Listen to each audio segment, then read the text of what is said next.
porque especialmente en el primer siglo, a ser sorprendido y estar en adulterio era un acto de vergüenza.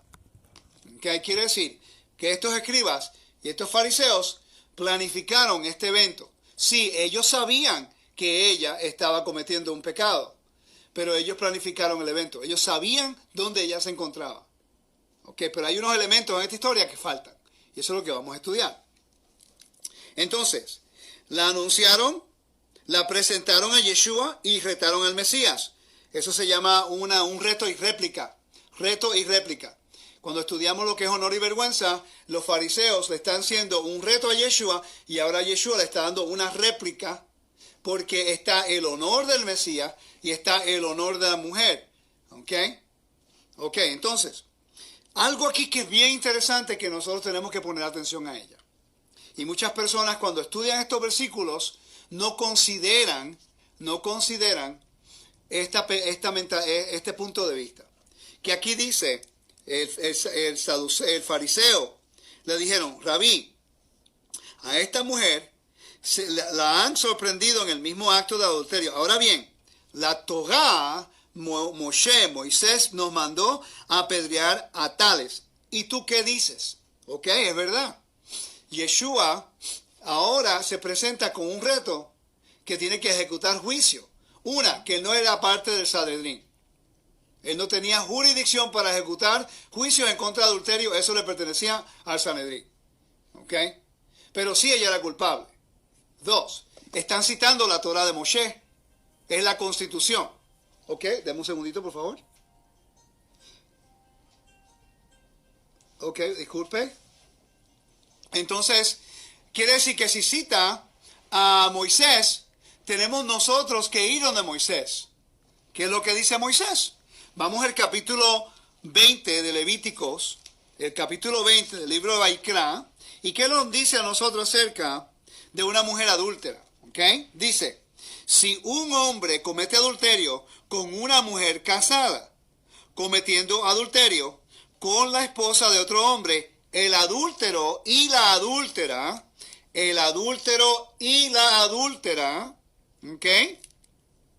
se les dará muerte. Quiere decir que sí es verdad lo que dijeron los fariseos y los escribas, que la Torá de Moisés dice que a tales personas se le tiene que apedrear, tienen que morir. Es verdad, no hay ningún problema, eso no se discute. El problema es que los fariseos y los escribas, ellos establecieron ahora lo que es un caso falso, porque no hicieron ¿qué? ¿Qué fue lo que no hicieron? ¿Qué fue lo que ustedes notaron en ese versículo que leí? Que en Juan capítulo 8 trajeron a la mujer adúltera y en Levíticos capítulo 20 dice el adúltero y la adúltera. Los dos tienen que ser traídos para ejecutar juicio. Quiere decir que el precedente bíblico o la ley que ejecuta juicio en contra de un adúltero, los fariseos y los escribas no están siguiendo la letra de la ley. Ellos solamente trajeron a la mujer adúltera. Solamente. Quiere decir que no están pasando por el procedimiento legal de acuerdo a la Torá de Moshe. A la Torá de Moshe, como dice ahí. La Torá de Moshe dice que sí tienen que traer a los adúlteros. Pero ellos, los líderes, por eso dice que estaban probándolo. Como dice el versículo 6. Esto lo decían para probarlo, para tener de qué acusarlo. Si Yeshua decía, sí, ella es adúltera, vamos a apedrearla. 1, él no pertenecía al Sanedrín. 2, no habían traído al adúltero. Y 3, ¿dónde se encuentran los testigos? Vamos a continuar leyendo. El versículo 7 dice, como insistieron en preguntarle, se enderezó y les dijo, el de ustedes que esté sin pecado, sea el primero en arrojarle una piedra.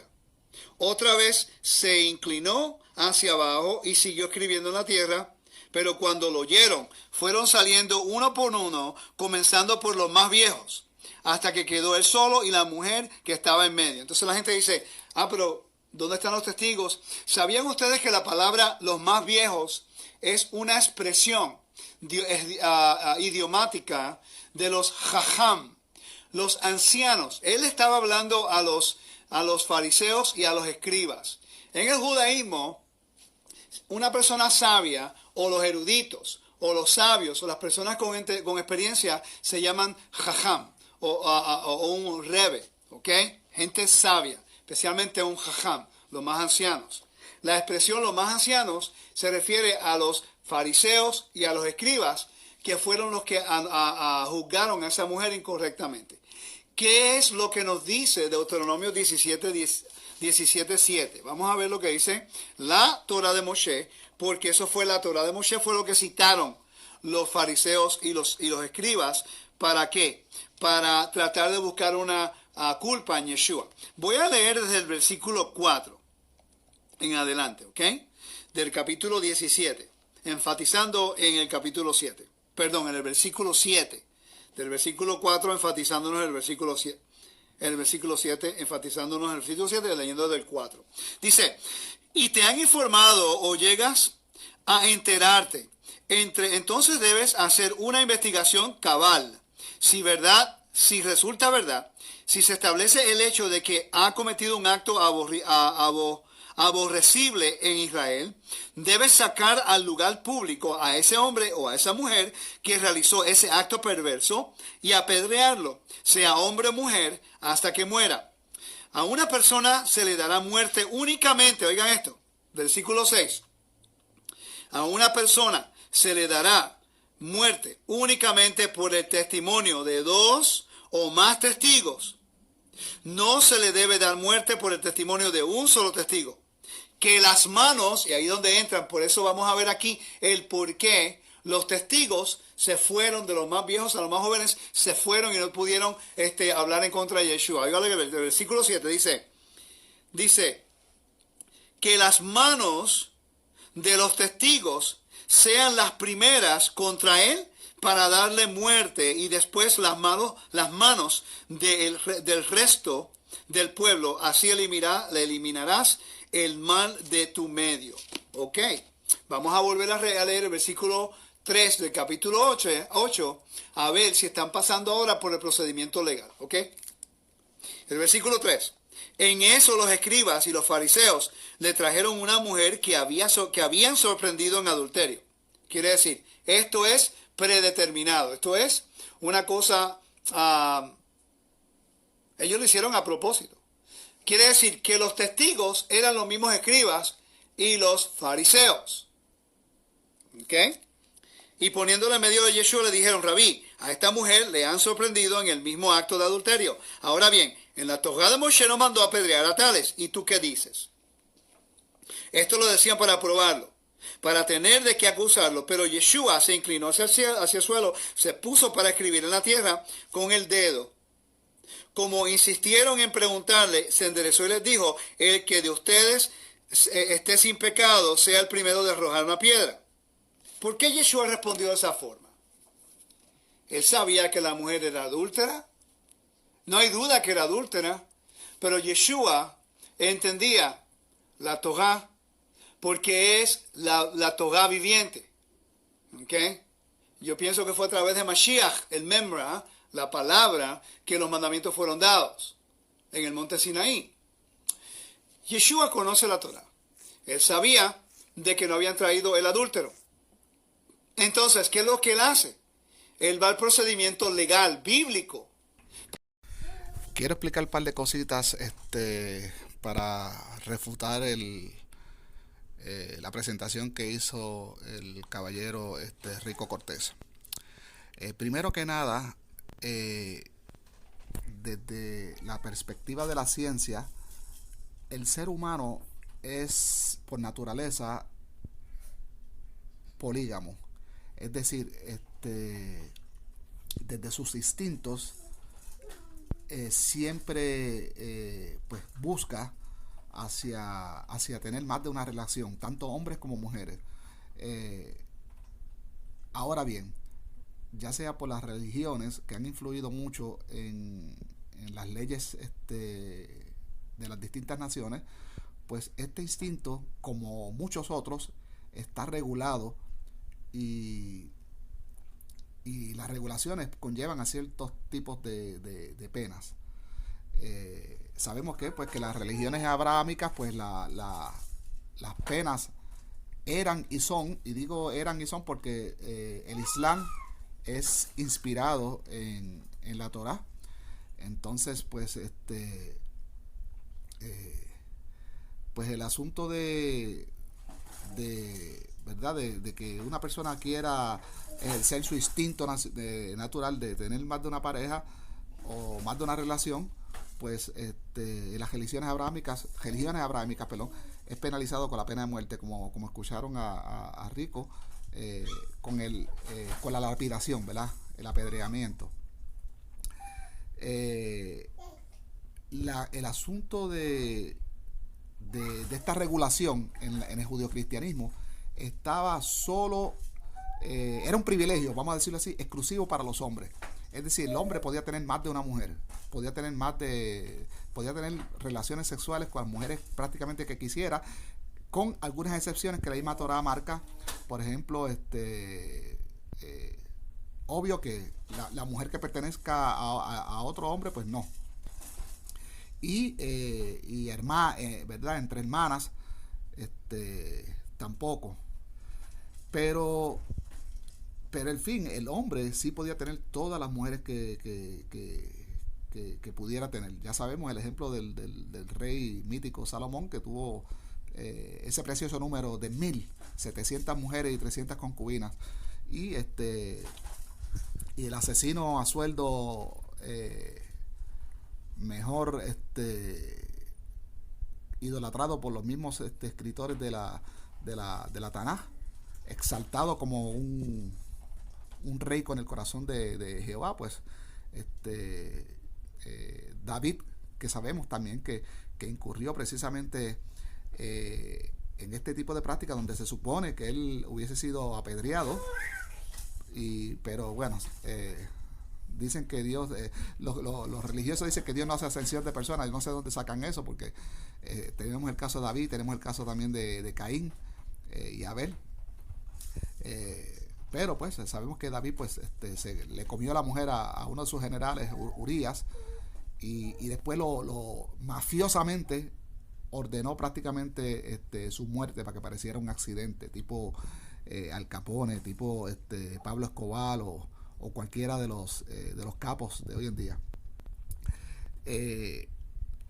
La mujer en la Biblia, sabemos, ¿verdad? En la Tanaj, sabemos que siempre ha quedado mal parada. Tú sabes, esto es una religión prácticamente donde el hombre es el que tiene todos los privilegios y es sexista, es machista. Y de hecho, bueno, empezamos por el Dios, hasta que el Dios se le asignó el sexo masculino, que es, ¿verdad? Yahvé o Hashem, como le llamamos los judíos. No importa si somos humanistas o creyentes. Precisamente la palabra creyentes, que es lo que este es el bando que representa el amigo Rico Cortés, la palabra creyente lo dice todo. Un creyente es alguien que cree por fe. Y la fe ¿en quién la tienen puesta? Bueno, en los autores de estos textos que son anónimos. Entonces el creyente tiene una particularidad, que no cuestiona su creencia, no la cuestiona. Y aquellos que sí se han atrevido a cuestionarla, pues son los que hemos salido de la religión y hoy pues pues somos humanistas, ateos o como nos quieran llamar. Pero el creyente pues por lo general pues no cree por fe. Tiene su confianza puesta y lo absurdo de esto es que la confianza la tienen puesta en gente de hace miles de años, en autores anónimos y en otros hombres que pensaron por adelantado por ellos. Aquí tengo en pantalla lo que es mi blog. Aquí, ¿verdad? Lo pueden ver arriba. Se llama Escrutinio de la Fe Judio-Cristiana, blogs.com. Antes tenía otro nombre, por lo que aquí en este blog van a encontrar muchas entradas de cuando yo también era creyente. He decidido dejarlas ahí porque fue parte de mi trabajo. Fueron horas y horas que me tomaron escribir esas cosas, entonces por eso las he dejado ahí, pero lo aclaro que bueno, la gente se va a dar cuenta en la transición en estas entradas de mi blog de cuando yo era creyente a cuando dejé de creer. Aquí en esta entrada del 8 de diciembre escribí de que en la Torá, bueno, vamos a decirlo como lo dice Rico Cortés, en la Torá, tipo francés, Monsieur, en la Torá, la mujer, pues era una propiedad del hombre. Primero era del padre y después era del hombre. Y si vamos a la Torá, en Shemot 20:17, ¿verdad? En Éxodo 20:17, vemos que uno de los mandamientos principales, aquí tiene que ver con esto del adulterio que estamos mirando, la principal situación aquí es que no puedes codiciar lo que pertenece a tu prójimo. Entonces la mujer está entre las pertenencias del hombre. Lo tengo aquí subrayado en amarillo para que usted vea en qué lista de pertenencias del hombre está colocada la mujer. Miren qué podríamos decir, qué aberración, podríamos llamarlo así. Es algo bizarro. Miren, dice, ni su mujer, ni su asno, ni su buey, ni sus esclavos. Así que imagínense en la posición, ¿verdad?, que están las mujeres. También tengo que aclarar, Rico habla de, ¿verdad?, de la cuestión de la ley, de las cuestiones legales. El personaje Jesús, ¿verdad? Esta historia de verdad de la mujer adúltera solo aparece en Juan. Y Juan, pues, es el de los evangelios más míticos que hay. Por eso fue catalogado por los católicos como distinto al resto de, ¿verdad?, de los otros evangelios. En el primer siglo, Judea pertenecía a Roma y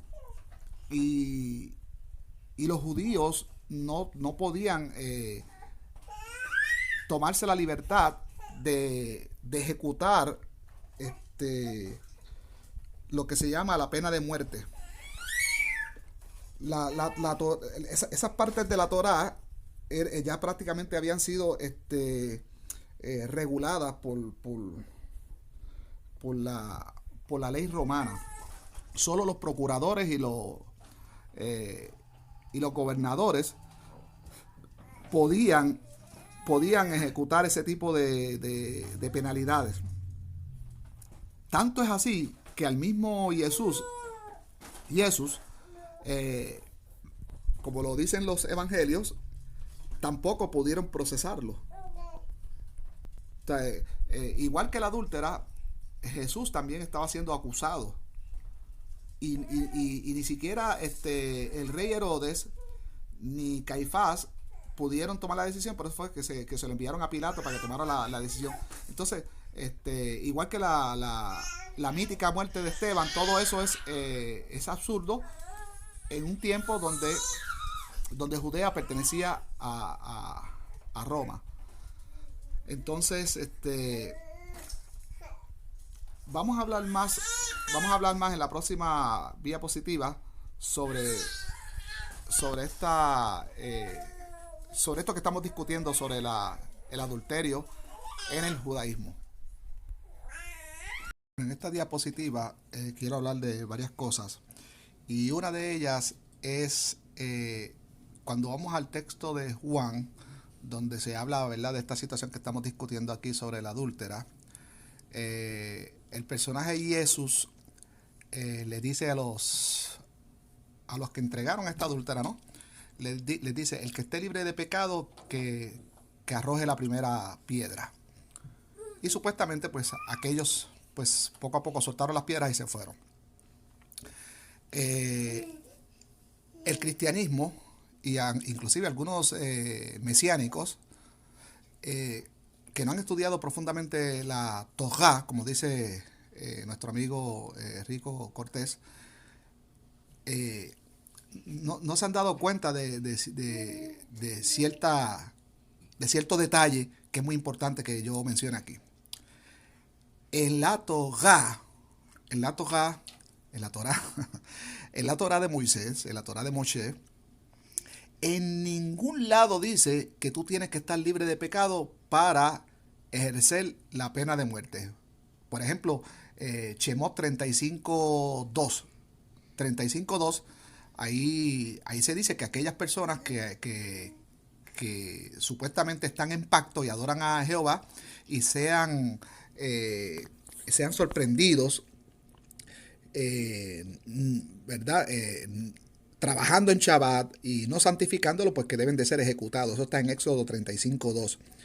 Y ahí no importa, tú sabes, si es sorprendido, toda la comunidad se tiene que reunir y debe ser lapidado.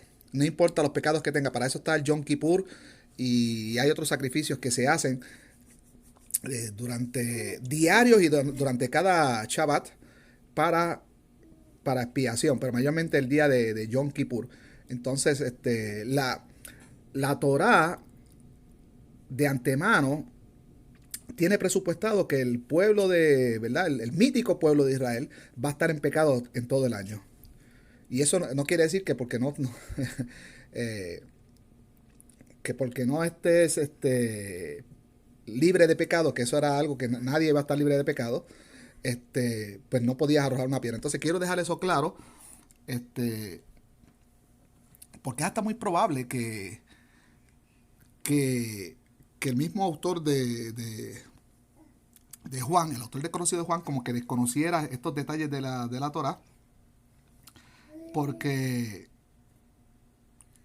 supuestamente están poniendo unos jajamín, como dice Rico Cortés, unos sabios, y no sé de qué sabios estamos hablando, porque estos tipos de sabios no tenían nada, de conocedores de la Torá no tenían nada, porque si conociera la Torá, las respuestas que daba Jesús no eran convincentes. Por ejemplo, en esta ocasión, pues sí, Rico marca o nos entrega en su exposición de que faltaba un elemento y era el adúltero, la persona que cometió la traición, ¿no? de tomar la mujer de su prójimo. Entonces, pues sí, en esa parte, pues pues Rico pues tiene la razón, pero voy a explicar de que tiene las razones a media porque la Torá es ambivalente en ese aspecto y le voy a explicar por qué. Aquí estamos no solo para refutar, sino para aprender también.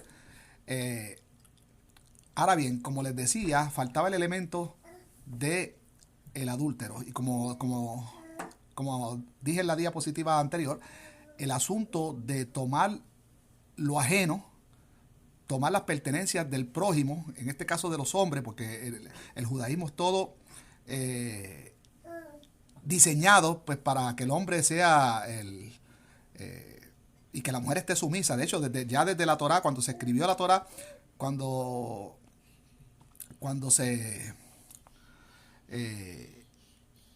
surge lo del jardín del Edén, ¿verdad? Que Hashem le dice a la mujer, pues, por haberle comido del fruto del conocimiento, que no es otra cosa que adquirir conocimiento, pues por haber adquirido conocimiento, pues por eso ahora vas a tener dolores de parto y bueno, una maldición ahí tremenda, y al final le dice, y vas a estar sometida al hombre.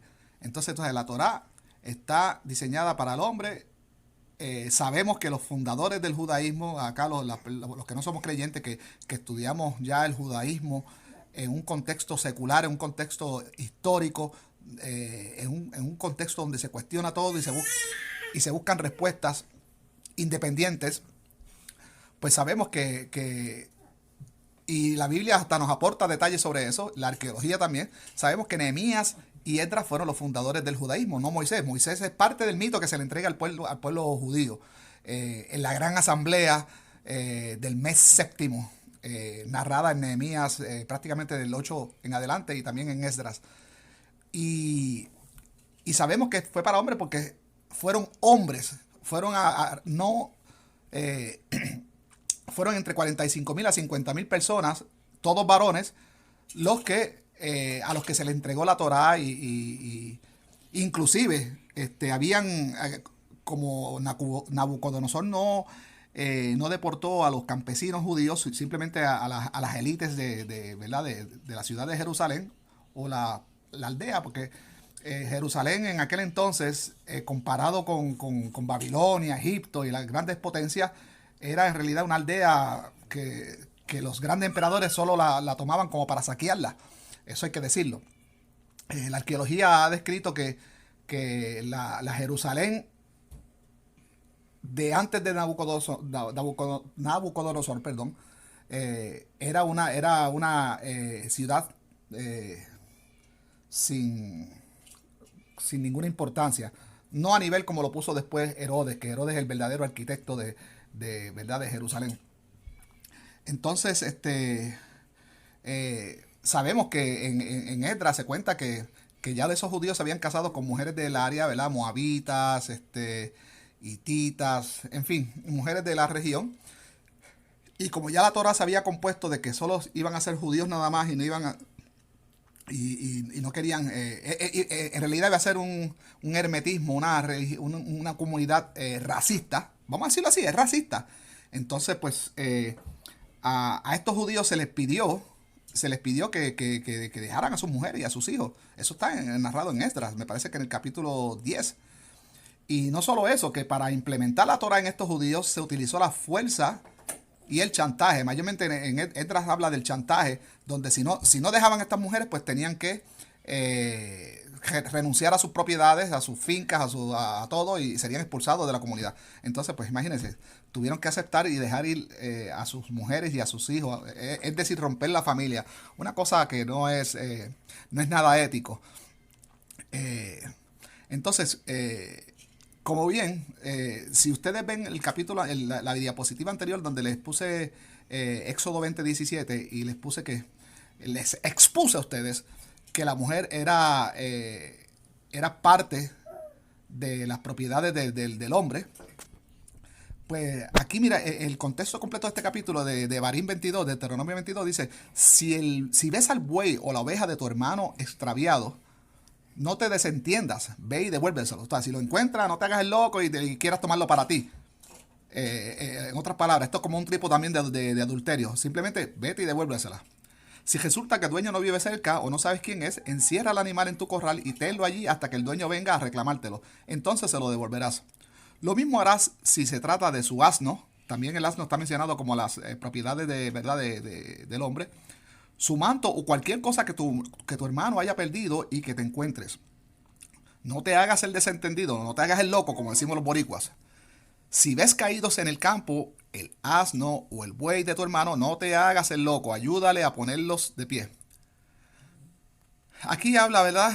Aquí como que hay una interrupción que da la impresión, rompe como que el contexto y da la impresión como que fue una interpolación posterior. De esas parecidas a las que vemos en Flavio Josefo y en otros autores antiguos. Pero bueno, lo encajaron aquí, vamos a leerlo. Dice, la mujer no debe usar ropas de hombre ni el hombre ropas de mujer, porque el que hace tal cosa es abominable para el Señor tu Dios. Si mientras vas caminando te encuentras en un árbol o en el suelo un nido de pájaros con polluelos y con huevos y la madre está echada encima de ellos, no te quedes con la madre y los polluelos, deja volar a la madre y quédate con los polluelos. Así serás dichoso y tendrás una larga vida. Es una cosa aquí sin sentido. Si construyes una casa nueva, pon barandillas en la azotea, así evitarás que tu familia sea responsable de la muerte del que pueda caer desde allí. No siembres tu viñedo con dos tipos de plantas. Bueno, en realidad, pues, voy a pasar esto y vamos al versículo 13. Dice, si un hombre se casa con una mujer y después de acostarse con ella le toma aversión, la calumnia y la difama alegando, me casé con esta mujer y al acostarme con ella he descubierto que no era virgen, entonces el padre y la madre de la muchacha tomarán pruebas de su virginidad y la presentarán ante los ancianos a la puerta de la ciudad y el padre de la muchacha declarará delante de ellos, yo entregué a mi hija a este hombre para que fuera su esposa, pero él le ha tomado aversión. Y ahora la calumnia diciendo que ha descubierto que no era virgen. Esta es la prueba que sí lo era. A continuación sus padres mostrarán la sábana nupcial ante los ancianos de la ciudad que apresarán al hombre y lo castigarán. Dicen lo castigarán, no lo van a matar. Miren la doble vara aquí. Además, por haber difamado a una virgen israelita, le impondrán una multa de 100 ciclos de plata. Ya, con dinero se resuelve todo. Y obviamente, ¿a quién iba a ir este dinero? Bueno, a los sacerdotes, porque todas las religiones antiguas, los sacerdotes, esto era un negocio para los sacerdotes. Entonces, bueno, pero aquí en este caso, pues no era para los sacerdotes, aquí es para el padre. Entonces, y no solo en esta ocasión, vamos a ver que se compra el padre, porque como las hijas no tenían ningún valor, vemos como la impureza de la mujer al dar a luz a una fémina era más prolongada que la del hombre. Y vemos como Lot ofrecía sus hijas y también, permítame un momentito, déjeme coger al niño que está a mi hijo ateíto que todavía no tiene, no ha conocido religión ninguna, nadie le ha instalado religiones. Entonces, bueno, pues les decía que vemos en varias ocasiones donde hombres hacen cosas atroces contra las mujeres, y si estas no eran casadas, pues solo con dinero se resolvían. Y si no eran judías, si eran mujeres de verdad de los pueblos vecinos, esas no tenían valor, porque la Torá no las cubría a ellas. La Torá era solo para los judíos. Y eso lo vamos a ver ya mismo. Con los pueblos, los pueblos, lo que se dice los Goyim, los pueblos no judíos, pues en realidad no. Y vamos a ver, ya mismo le voy a presentar una diapositiva que le voy a hablar más claro sobre cómo era la Torá para el resto del mundo, que podríamos decir que la Torá vista desde una persona no judía era lo que conocemos hoy como terrorismo. Y esas cosas que usted ve que los musulmanes radicales hacen hoy en día, que se conoce como terrorismo, pues todo eso es inspirado en la Torá, todo eso está en la Torá, no es cosas que se inventaron ellos, todos son cosas que están en la Torá, que ellos las asimilaron y las readaptaron al Corán. Entonces, dice en el 22, Deuteronomio 22, dice: si un hombre es sorprendido acostado con una mujer casada, es decir, con una mujer que pertenece a otro, los dos morirán. Que esto de lo que estaba hablando, esta fue la referencia que utilizó Rico en la exposición, en sus minutos de exposición. Dice: si un hombre es sorprendido acostado con una mujer casada, los dos morirán, tanto la mujer como el hombre que se acostó con ella. Así es disparar el mal de Israel. Ahora, miren, vamos a ver para que ustedes vean cómo es la situación. Aquí pues habla si un hombre pues es sorprendido con una mujer casada. Y miren la penalidad, ¿cómo le digo? Cualquier cosa que sea de un israelita, cualquier posesión que sea de un israelita es intocable para otro israelita. O sea, ni el asno, ni el buey, ni su manto, ni su mujer, ni sus esclavos. No se puede hacer. Ahora vamos a ver cuando, más adelante aquí mismo en este versículo, o en este capítulo, ¿qué pasa cuando la mujer no pertenece a nadie? Dice: si un hombre encuentra en una ciudad una muchacha virgen, prometida con otro hombre, y se acuesta con ella, llevaréis a ambos a la puerta de la ciudad y les daréis muerte a pedrada. A la muchacha, porque dentro de la ciudad no pidió socorro. O sea que si no pidió socorro, pues quiere decir que fue consentido. Y al hombre por haber violado a la mujer de otro. Así extirparás el mal del medio de ti. Aquí prácticamente casi lo mismo. Ahora te dice más abajo: pero si en el campo donde el hombre encontró a la muchacha prometida y se acuesta con ella por la fuerza, lo que es violación, solo vas a matar al hombre que se acostó con ella. A la muchacha no le harás nada, porque no ha cometido ningún delito que merezca la muerte. Se trata de un caso semejante de uno que ataca a otro y lo mata. En efecto, el hombre encontró a la muchacha prometida en el campo, y aunque ella gritó pidiendo socorro, nadie escuchó o nadie acudió a defenderla. Guarden este versículo bien en sus mentes, porque les voy a presentar cómo es el trato cuando es una mujer israelita.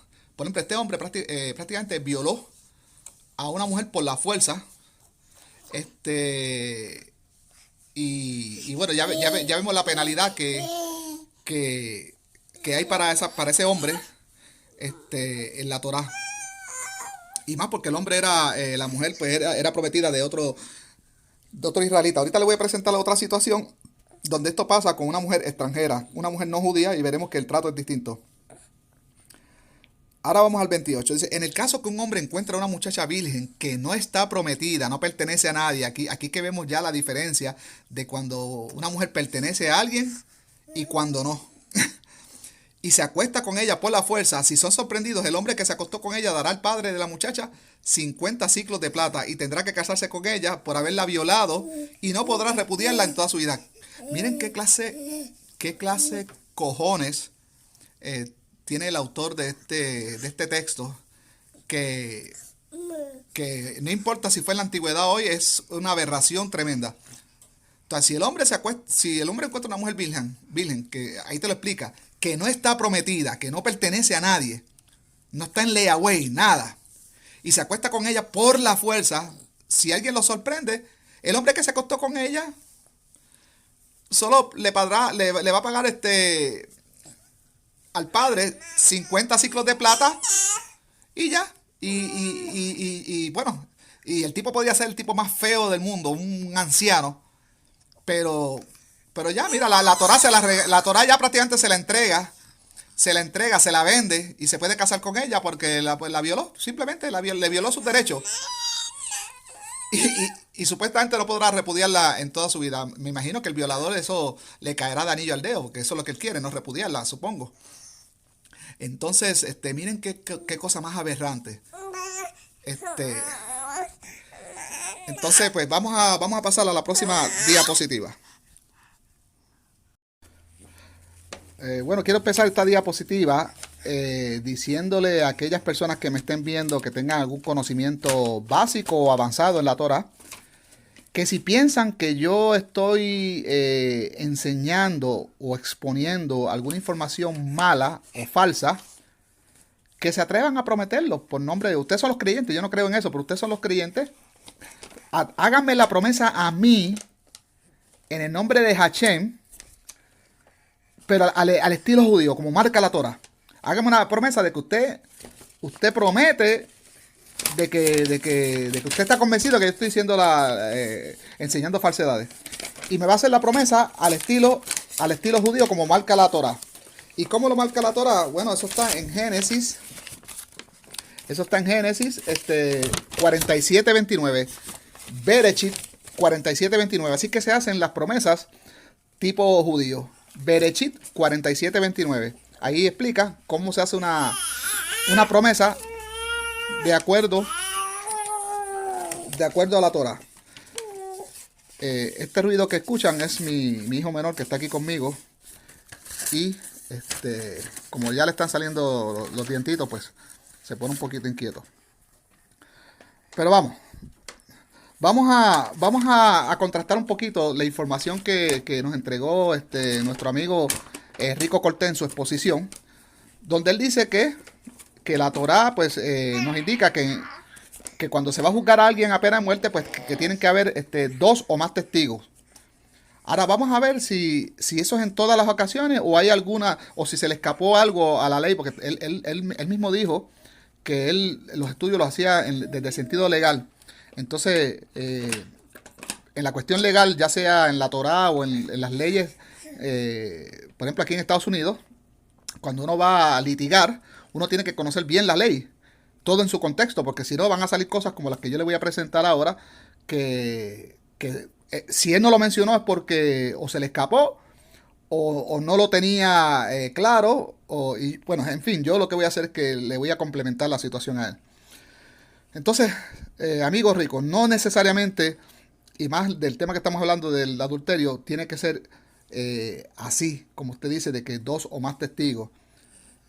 Aunque usted no lo crea, y se lo voy a enseñar por medio de la Torah, con solo usted tener celos, la persona tener celos, sin tener ni siquiera la prueba, es suficiente para presentar un caso contra una mujer, con solo las sospechas, y aquí no hay testigos ni nada. Aquí es cuestión de un conjuro.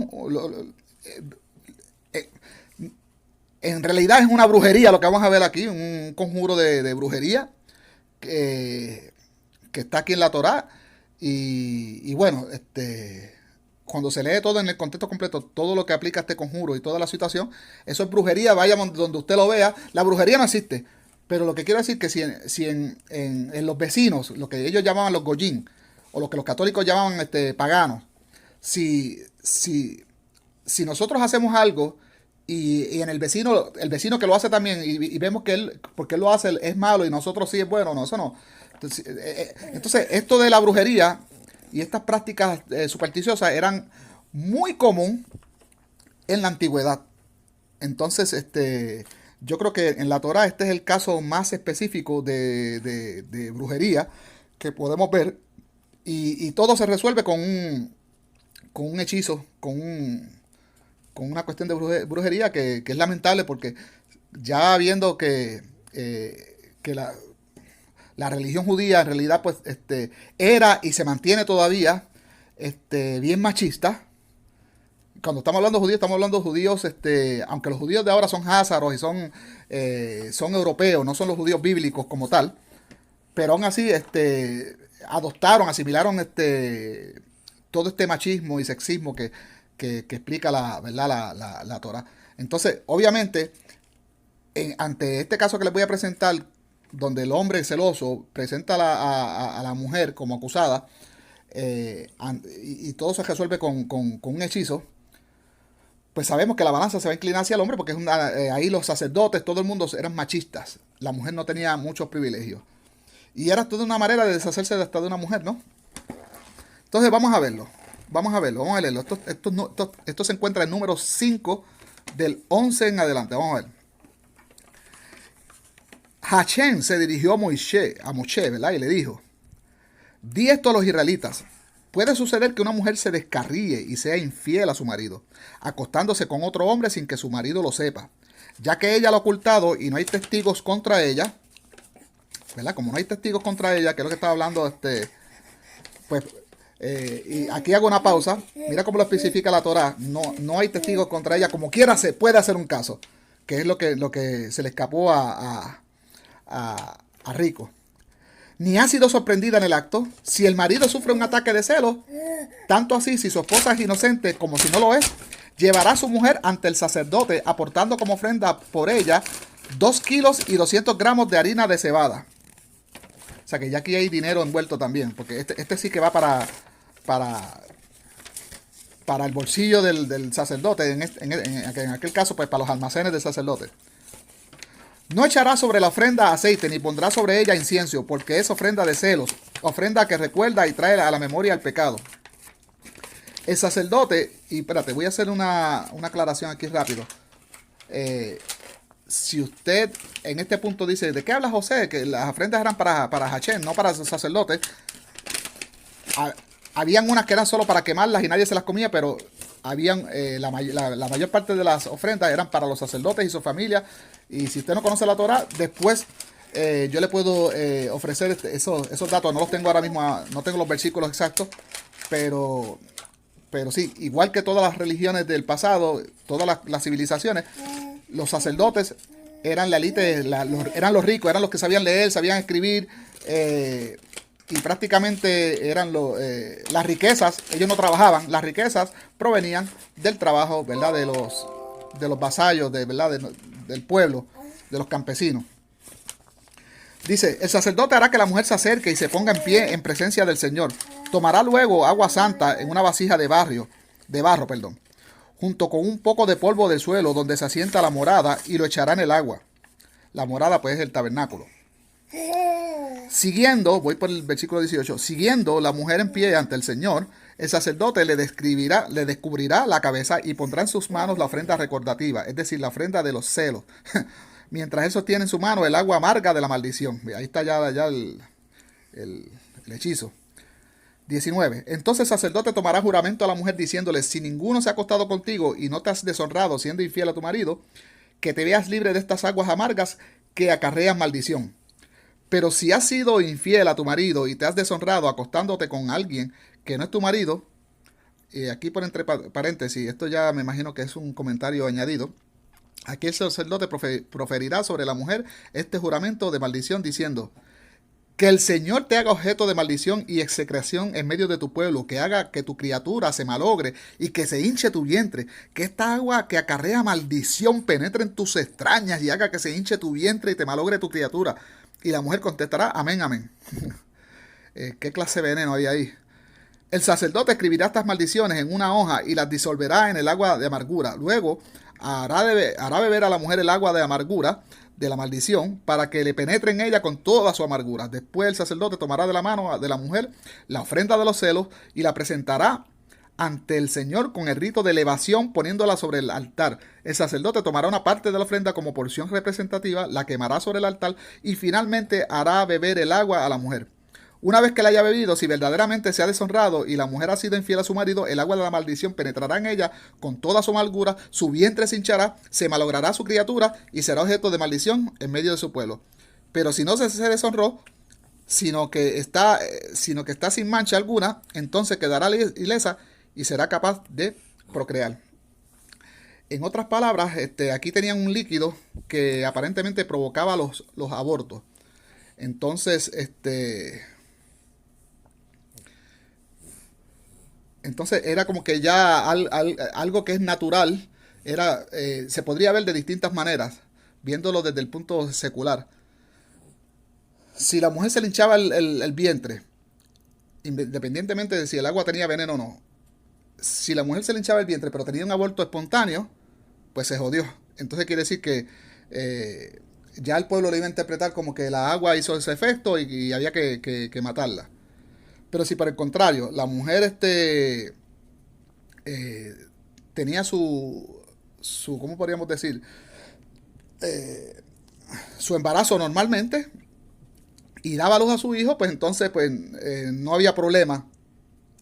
Y si esto era así, pues me imagino que hubo mucho cabrón ahí ¿verdad? Entre los judíos, porque si era todo dejarlo a ver si ella daba, si tenía un aborto o no, pues los abortos son como que casos aislados. Así que si muchas mujeres fueron infieles y no tuvieron aborto, pues pasaron con ficha, como decimos los boricuas, y ahí estaba el cabrón que hacía orilla. Eso es así, tratando de procesarlo a la manera, ¿verdad?, secular. Si era que ya el agua tenía algún brebaje que ya los antiguos habían identificado como que causaba aborto, pues ya el sacerdote tenía el prejuicio ya en sus manos y al darle el brebaje pues iba a causar el aborto espontáneo y ya esta mujer iba a ser sacrificada, que era la otra posibilidad que podía haber. Entonces todo estaba en manos del juicio, del ánimo del juez, de darle agua que no tuviese nada o darle algún brebaje de los que han sido identificados, porque hay muchos brebajes que en la antigüedad se conocían que eran para causar abortos. Entonces, por ahí estaba la cosa. Pero en fin, ahí vemos que tenemos lo que nos decía nuestro amigo Rico de que había que haber testigos, pues no necesariamente, porque aquí dice que si no hay testigos, si no hay nadie, si solamente pues yo sospecho, pues yo cogía a la mujer, la llevaba y aquí pues la mujer queda expuesta al ánimo del sacerdote. Y si era muy machista y si la mujer era fea y decía, no, para el carajo esta, pues ahí le metían el veneno y ya tú sabes el resultado. Y pues si abortaba, pues la consideraban ya entonces culpable del delito y la lapidaban. Entonces vamos a pasar a la próxima diapositiva.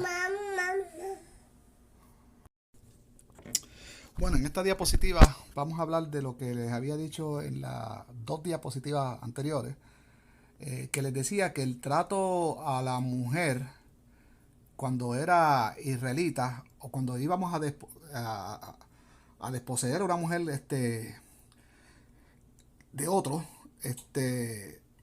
pues ya eso era considerado adulterio si era dentro del mismo mundo israelita, ¿no?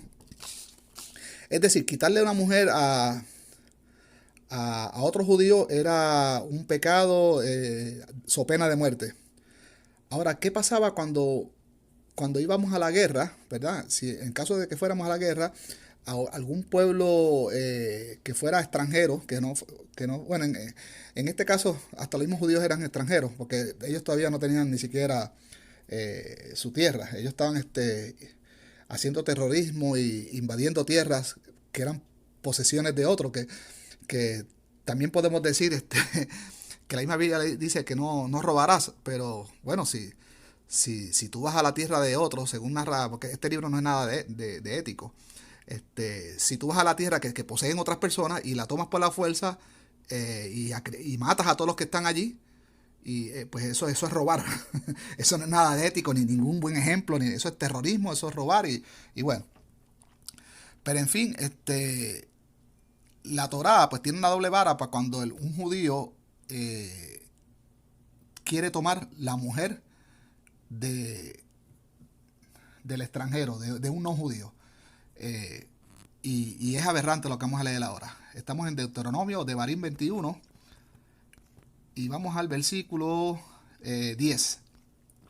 Dice, cuando vayas a la guerra contra tus enemigos y el Señor tu Dios los entregue en tus manos, si haces prisioneros y ves entre ellos alguna mujer hermosa, no importa si a quién pertenece, si es, no importa. La cuestión es que sea hermosa. Si te gustó, ya quizás mataste el marido, lo que sea. Dice, y te enamoras de ella y quieres tomarla por esposa, lo que es, esto es violación. Porque obviamente si tú matas al esposo, quizás los padres, los abuelos, a la familia de esta mujer, obviamente esta mujer va a estar en un sufrimiento y lo menos que quiere es ¿verdad? Tener sexo con su captor, con el que perpetró todos estos asesinatos. Entonces, pues, esto es violación. Violación psicológica y física. Dice, volvemos. Dice, cuando vayas a la guerra contra tus enemigos y el Señor tu Dios los entregue en tus manos, si haces prisionero y ves entre ellos alguna mujer hermosa, te enamoras de ella y quieres tomarla por esposa, la llevarás a tu casa y harás que se raspe la cabeza y se corte las uñas, que se deshaga de su ropa de cautiva y se aposente en tu casa. Después que haya llorado a su padre y a su madre durante un mes entero, podrás unirte a ella. Será su marido y ella será tu mujer. Ahí. Si luego, mira qué cosa más brutal. Dice, pues, después que de haberla cogido un par de veces, ya no me gusta, ya. A seguir mi vida hacia adelante. Si luego ya deja de gustarte, pues ya, la dejas que se vaya. Mira qué sencillo. La dejas que se vaya si lo desea, pero no podrás venderla ni tratarla como una esclava después de haberla humillado. O sea que aquí mismo el mismo autor acepta, vamos a decirlo así, acepta que esto ha sido una humillación. Aquí lo dice abajo, después de haberla humillado. O sea que te la puedes echar, la puedes violar, probablemente esta mujer estaba prometida a otro hombre, quizás era casada, bueno, quizás era una doncella, no importa el estatus, aquí solo dice, la Torá solo, si estamos hablando en términos legales, aquí ni se añade, porque una de las cosas que dice el mismo Deuteronomio, no añadas ni quites nada a esta ley. Entonces aquí dice, si te enamoras de ella, si ves una mujer hermosa y te enamoras de ella, la puedes tomar por esposa, porque es una mujer extranjera. Entonces, pues nada, bueno, ya hemos discutido aquí lo que es la ley judía en cuanto al adulterio. Le hemos presentado una parte de la Torá que aparentemente a Rico Cortés se le escapó antes esta presentación, donde sí, no importa si hay testigos o no, hay otra manera de encausar a una mujer, y es simplemente con hechicería. Con solamente los celos es suficiente, con la sospecha, aunque no haya evidencia, con la sospecha es suficiente para llevarla alta ante el Sanedrín. En este caso sería el Sanedrín, ¿verdad? La autoridad, y al sacerdote. Entonces el sacerdote ahí va a echar unos conjuros, un hechizo, y bueno, pues entonces lo que pase de ahí, pues se deja la suerte, entre comillas, porque podría ser, como les digo, que en las manos del sacerdote estuviese el absorber a esta mujer, dándole agua normal y corriente, o como darle algún tipo de veneno que pudiera provocarle el aborto. Y así que los que somos, los que no creemos en supersticiones, ni magia, ni cosas, ni, pues sabemos que esto estaba entonces en las manos de, del sacerdote. Y conociendo que el judaísmo siempre ha sido una religión machista, pues estoy seguro que si esto se llevó a cabo en alguna ocasión, este tipo de juicios, así, ¿verdad? Sometiéndolas a este tipo de hechizos, pues casi todas, supongo que fallecieron. Y los hombres pues se deshicieron de ella y pudieron después volver a tomar otras mujeres. Hasta aquí dejamos eh, este video de refutación. Esta es la segunda parte. La primera parte ya se las había entregado. Y nada, suscríbase a nuestro canal y esté más pendiente a otros videos. Quiero hacer una aclaración aquí. Supongo que si el mismo Rico Cortés choca con este video, se estará haciendo la pregunta, pero ¿por qué este hombre lo ha cogido conmigo? Tú sabes, ¿qué pasó? No, Rico, si tú me estás viendo, no es nada personal. Simplemente te voy a explicar qué es lo que sucede y por qué te elegí a ti. Aunque en otros videos he elegido personas que ni conozco al azar para hacer videos de refutación, en el caso tuyo sí hay una motivación, pero no tiene que ver contigo. Pero te lo voy a explicar. Mi motivación es que tuve un amigo de 2 años cuando practicábamos el judaísmo y este amigo era era fanático, vamos a decir así, era fanático a usted. Yo desde aquel entonces, yo nunca he sido fanático, yo siempre llegué al judaísmo por mis propias convicciones, por mis propios estudios, y yo no soy de los que confío mi mente a otros. Yo llego a mis propias conclusiones y ya. Pero este amigo, pues sí, prácticamente todo lo que tú decías lo repetía y prácticamente tú eras como un ídolo, como un dios para él y tu palabra era infalible para esta persona. Y que le hablaran mal de ti a él o si él presentaba alguna... había ocasiones que él se atrevió a presentar como conferencias, haciendo diapositivas que, que después las encontrábamos que eran tuyas. O sea, que prácticamente él las copiaba y después las presentaba como que eran estudios de él. Entonces, si uno se iba en contra de él, o si uno se iba en contra de ti, porque pues, yo siempre, muchas veces vi estudios tuyos que él presentaba, él aclaraba que eran tuyos, y yo no estaba de acuerdo. Y entrábamos en debate. Entonces, mi constante siempre le estaba refutando y eran con argumentos sólidos como estos que estoy presentando aquí en estos videos. Siempre él se molestaba conmigo hasta que pues terminó nuestra amistad. Entonces, todo lo que me motiva a hacer estos videos es prácticamente en honor a él, porque era un amigo que lo consideraba, aunque eran 2 años, pero ya había grabado varias memorias en mi memoria, valga la redundancia. Y era un amigo que, vuelvo y te digo, aunque eran 2 años, tenía mucho potencial a convertirse quizás en mi mejor amigo. Y en honor a él, para que si algún día si él encaja con se tropieza con estos videos, pues que pueda ver lo que yo digo. Tú sabes, yo no idolatro a nadie. Yo también estuve en la posición de ser creyente. Y ahora todos mis estudios, todos los videos que tengo en YouTube, los tengo clausulados, tan privados, porque obviamente ahora estoy en contra de mí mismo. Y de hecho, próximamente voy a hacer videos en contra de mí mismo en mi pasado. Y, y eso es todo lo que me motiva, poderle mostrar a este amigo que en realidad, eh, si estoy en desacuerdo con usted, amigo Rico Cortés, es porque no es por vicio. Aquí le estoy presentando evidencia textualmente con estudios de por qué estoy en desacuerdo con usted y por qué usted a mí no me parece a mí una eminencia ni ningún sabio.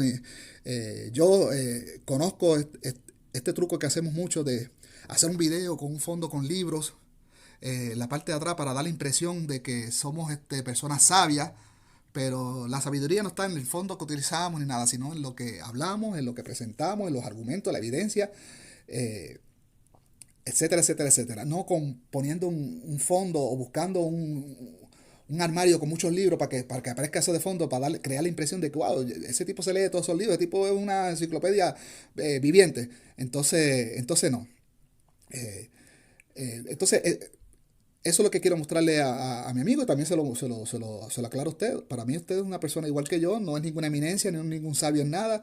Le reconozco que en cuestión de lo que fue el templo, según describen las escrituras, pues usted pues ha aprendido bastante sobre eso y quizás en ese aspecto yo podría decir que sí, que tiene mucho conocimiento en cuanto al templo, pero ya, aparte de lo demás, pues ya el templo no es nada, eso es un edificio y en los rituales y qué sé yo, pues, igual hay expertos en los templos egipcios que eran mucho más complejos ¿verdad? Que el mismo judaísmo, y templos mayas, rituales mayas, incas. Entonces, eh, usted no es una autoridad en nada, simplemente una persona que también aprende y que expone sus conocimientos o sus convicciones, porque y eso sí se lo aplaudo, de que usted se atreva a hacer este tipo de exposiciones, pero el que tenga la razón o no, o el que esté informando o desinformando, pues ya eso, precisamente eso es lo que estoy haciendo yo, develando y tratando de hacerle ver a usted mismo y a esta persona que sus iniciales son RG, un amigo, que lo considero todavía mi amigo, y me da mucha pena que nos hayamos dejado de hablar eh, por cuestiones religiosas prácticamente, porque cuando dejamos de hablarnos todavía yo era religioso.